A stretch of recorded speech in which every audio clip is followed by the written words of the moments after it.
और दुनिया में कई सारे जेल्स हैं, पर सेल्यूलर जेल, जिसे काला पानी भी कहा जाता है, सिर्फ इकलौता ऐसा जेल है जिसको भारतीयों के साथ साथ दुनिया भर के इतिहास ने भी याद रखा है।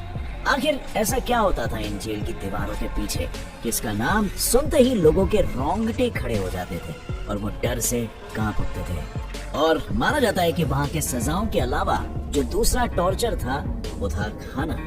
अब आप ही जरा सोचो, अगर आपको जंगली घास से बनी हुई सब्जी या जंगली घास का पानी और चावल खाने को दिया जाए तो कैसा रहेगा? ये वहाँ के बिजनेस के लिए रोजाना का खाना था।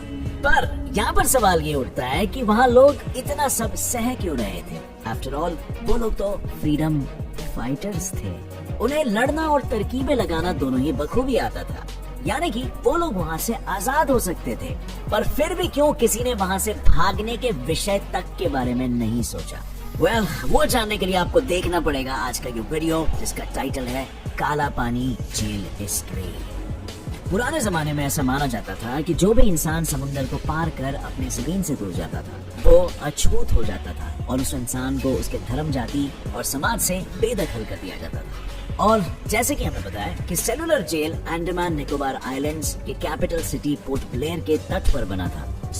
ये बात तो जायज थी कि सारे प्रिजनर्स को अपने जमीन को छोड़कर समुद्र पार करना पड़ता था, जिसके चलते वो लोग अपने धर्म और जाति को खोकर फैमिली के ब्लैक शीप बन जाते थे। और बस इसी से ही उस जगह को एज अ मेटाफर काला पानी का नाम दे दिया गया। पर ये सिर्फ इकलौता कारण नहीं है, इसके अलावा जो दूसरा रीजन था ना, वो था कि ये जेल इस दुनिया का ऐसा नर्क है जो जमीन पर बनाया गया था। और जैसे कि हमने सुन रखा है कि नर्क डार्क और ब्लैक होता है, एक वजह ये भी थी कि इस जगह को काला पानी नाम दिया गया। अब यहाँ पर सवाल ये उठता है कि आखिर इस नर्क को जमीन पर किसने और क्यों बनाया? दरअसल बात 1857 की है, जब पहली बार हिंदुस्तान ने अपनी आजादी के लिए अंग्रेज सरकार के खिलाफ युद्ध रचा था, जिसे 1857 का नेशनल अपराइजिंग भी कहते हैं। अब इस युद्ध में जीत तो अंग्रेजों की हुई थी, लेकिन हिंदुस्तानियों के मन में लगी इस चिंगारी को देख अंग्रेजों के मन में डर बैठ गया था कि कहीं अगर हिंदुस्तानी लोगों में अंग्रेजों का डर नहीं रहा और हिंदुस्तानी एक होने लगे तो शायद अंग्रेजी सरकार का यहाँ पर रहना मुश्किल हो जाएगा। ऐसे बड़े पैमाने में दोबारा से कभी कोई क्रांति ना हो, इसीलिए उन्होंने एक ऐसी जेल बनाई जो लोगों के दिलों में डर बैठा दे और साथ ही में जो भारत से कहीं दूर हो। और इसी तरह खोज हुई अंडमान आइलैंड्स की। हिंदुस्तान में जितने भी लोग ब्रिटिश सरकार के रूल्स के खिलाफ जाते, आजादी के लिए लोगों को भड़काते, किसी ब्रिटिश ऑफिसर की जान लेते या तो फिर कोई भी ऐसा काम करते जो ब्रिटिश गवर्नमेंट को गलत लगता, उनको अंडमान आइलैंड्स के पास वाइपर आइलैंड में भेज दिया जाता था, जहां अंग्रेजी सरकार चेन टेक्निक अपनाती थी, यानी कि वहां के 50 कैदियों के एक पैर को एक सिंगल चेन से बांध दिया जाता था सो दैट वहां से भागने की कोशिश न करें। और उसी चेन को पहनाकर ब्रिटिशर्स उन चेन गैंग से पत्थर तोड़वाते थे, वाइपर जेल बनवाते थे और अंग्रेजों के रहने के लिए रॉस आइलैंड पर buildings, bakery, tennis court, swimming pool और क्लब हाउसेस बनाते। पर जैसे जैसे इतिहास के पन्ने फिरने लगे, वैसे वैसे आजादी की लड़ाइयाँ बढ़ने लगी, जिसके चलते वाइपर आइलैंड में भी कैदियों की गिनती बढ़ने लगी। और फिर अगस्त 1889 में जब चार्ल्स जेम्स लैल ब्रिटिश राज का न्यू होम सेक्रेटरी बना, तब उसने ये प्रस्ताव रखा कि उन्हें एक ऐसी जेल बनाने की जरूरत है जो लोगों के दिलों में से सोए हुए डर को फिर से जगा दे।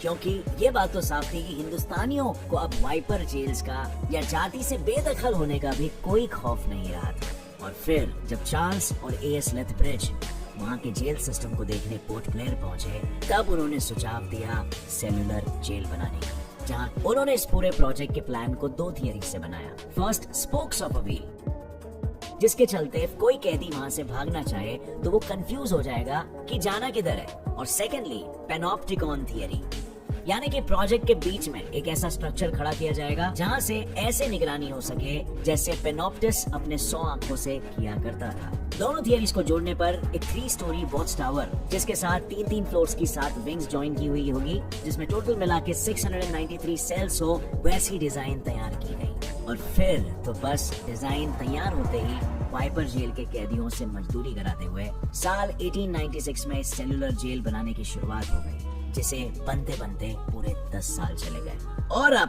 बारी थी सजाए काला पानी के कहानी की शुरुआत। डर से कांप उठते और जब तुम्हें ये पता हो कि काला पानी में जाना यानी यहाँ इस काला पानी में हर कैदियों को अलग अलग से एक छोटे से सेल में रखा जाता था, जिसकी साइज बस 4.5 बाय 2.7 मीटर्स की हुआ करती थी। और उन सेल्स में हर कैदियों को सिर्फ 2 छोटे छोटे मटके दिए जाते थे, एक पानी से भरा हुआ और दूसरा जो उन्हें टॉयलेट के रूप में यूज करना होता था। उन मटकों की साइज इतनी छोटी होती थी कि कई कैदियों ने उसे यूज करने से बेहतर फ्लोर को यूज करना सही समझा। और दिल तो तब थम जाता था कि कैदियों को जब ये पता चलता था कि उन्हें जमीन पर पूप करना है और उन्हें उसी पूप के बाजू में सोना है और उसी पूप के बाजू में खाना खाना है। इस अनहाइजीनिक कंडीशन के कारण कई कैदियों की जान भी चली जाती थी। और दूसरी चीज जहाँ लोगों की जान सबसे ज्यादा जा रही थी वो था यहाँ का ऑयल माइनिंग। जो लोग ऑयल माइनिंग करते थे उनके पहनावे देखने जाए तो उन्हें बस अपनी ढक जाए उतने ही कपड़े पहनने होते थे और हाथ में हथकड़ियां बांध के पूरे दिन एक बड़ी चक्की घुमाते ताकि उस प्रेशर से कोकोनट को स्क्वीज कर ऑयल निकाला जा सके। उनका टारगेट 30 पाउंड्स ऑफ ऑयल निकालना का होता था पर डे, जो कि नेक्स्ट टू इम्पॉसिबल रहता। और टारगेट पूरा ना होने पर ब्रिटिश ऑफिसर्स अब जो दूसरा नेक्स्ट टू इम्पॉसिबल काम था वो था सूखे हुए नारियल के भूसों से फैब्रिक निकालना। और ये काम मोस्टली दीवान सिंह, फजल हक, योगेंद्र शुक्ला, मौलाना अहमदुल्ला, बटुकेश्वर दत्त, सोहान सिंह और नंद गोपाल जैसे दूसरे पॉलिटिकल फ्रीडम फाइटर्स को ही दिया जाता था, क्योंकि जब अंग्रेजों को ये जताना था कि वो लीडर्स लकड़ी के हथौड़े से वार कर सिर्फ उस नारियल को नहीं तोड़ रहे बल्कि अपने आजादी के सपने को कुचल रहे हैं। जब उन लीडर्स से 20 नारियल से फैब्रिक निकालने का टास्क नहीं खत्म हो पाता था दिए हुए वक्त पर, तो उस रात उन्हें सेल्स की जगह बाहर दीवारों पर लटकाया जाता था, कुछ इस तरह। इसके अलावा जेल में जो दूसरे काम करवाए जाते थे वो थे कारपेट मेकिंग, रोप मेकिंग, टॉवल्स को बुनना, सीसल के पेड़ों से फैब्रिक बनाना, गार्डनिंग, जेल की गटरें साफ करना, पत्थर तोड़ना और ग्लास से हुक्का शेल्स बनाना। इफ किसी से कोई काम ना हो पाए या वो काम को स्लोली कर रहा है तो उसे चाबुक से खूब पीटा जाता था। I know, सुनते ही रोंगटे खड़े हो रहे, राइट? पर ट्रस्ट मी, मेरी मानो, ये तो कुछ भी नहीं था, क्योंकि असली टॉर्चर था वहाँ का खाना। पूरे दिन जानवरों के भांति काम करवाकर अंग्रेज सरकार उन्हें खाना भी जानवरों वाला ही देती थी। और मैंने ये सिर्फ कहने के लिए नहीं कहा है, उन्हें खाने में जंगली घास का पानी और पत्थरों से भरे हुए चावल दिए जाते थे। जी हाँ, जंगली घास, जिसके चलते कई कैदियों ने वो खाना खाकर अपना दम तक तोड़ दिया था। पर क्या इन हो रहे अत्याचारों के विरुद्ध कभी किसी ने आवाज नहीं उठाई? यस, आवाज तो उठाई गई थी। इनफैक्ट 12 मार्च 1933 में भगत सिंह के साथी बटुकेश्वर दत्त के कहने पे कई कैदियों ने हंगर स्ट्राइक चालू की। उनकी बस 2 ही मांगे थी कि अंग्रेज सरकार उन्हें प्रॉपर टॉयलेट और प्रॉपर खाना प्रोवाइड करे। पर शायद वो ये नहीं जानते थे कि उनकी वो स्ट्राइक उनके मौत का कारण बनेगी। शुरुआत के 45 डेज तक तो अंग्रेजी सरकार ने उनके भूखे रहने पर कोई ध्यान नहीं दिया और 45 डेज होते ही कुछ ब्रिटिश ऑफिसर्स आए। उसकी कल्पना करने से भी रात को नींद उड़ सकती। वहाँ उन पत्थर दिल ऑफिसर्स ने पिलाई और उन डॉक्टर्स ने उसी प्रोसेस के दौरान महावीर सिंह, मोहन किशोर नामदास और मोहित मोइत्रा शहीद हो गए थे, क्योंकि फोर्स फीडिंग के कारण वो जूस उनके लंग्स में जा चुका था, जिसके कारण उन्हें निमोनिया हो गया। और फिर जब जाने जानी लगी और मांगे पूरी नहीं हुई तब बटुकेश्वर दत्त ने हंगर स्ट्राइक खत्म करना ही सही समझा। पर सवाल अभी भी वही है जो पहले इंट्रो में था कि क्यों इन फ्रीडम फाइटर्स ने इतना सब सहना सही समझा, जबकि वो लोग लड़कर या कोई तरकीब लगाकर यहाँ से आजाद हो सकते थे।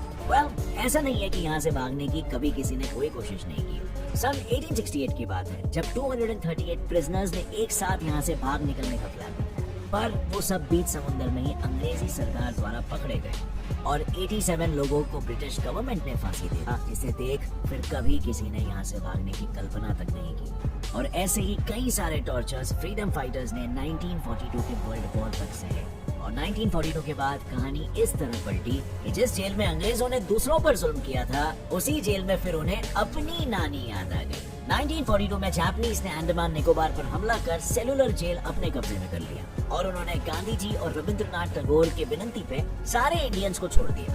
और रही बात ब्रिटिशर्स की, तो उन्होंने वही पाया जो उन्होंने बोया था, यानी कि जो टॉर्चर वो लोग इंडियंस के साथ सालों से करते आए थे वही टॉर्चर जापानीज ने ब्रिटिशर्स के साथ किया। और फिर 1945 में वर्ल्ड वॉर 2 के बाद जापान ने अंडमान निकोबार आइलैंड को सुभाष चंद्र बोस के हवाले कर दिया और आज की तारीख में भारत ने उसी काला पानी को एक म्यूजियम में कन्वर्ट कर दिया है, जहां कई शहीदों की निशानियां और खून के दाग धब्बे अभी भी मानो ताजा है।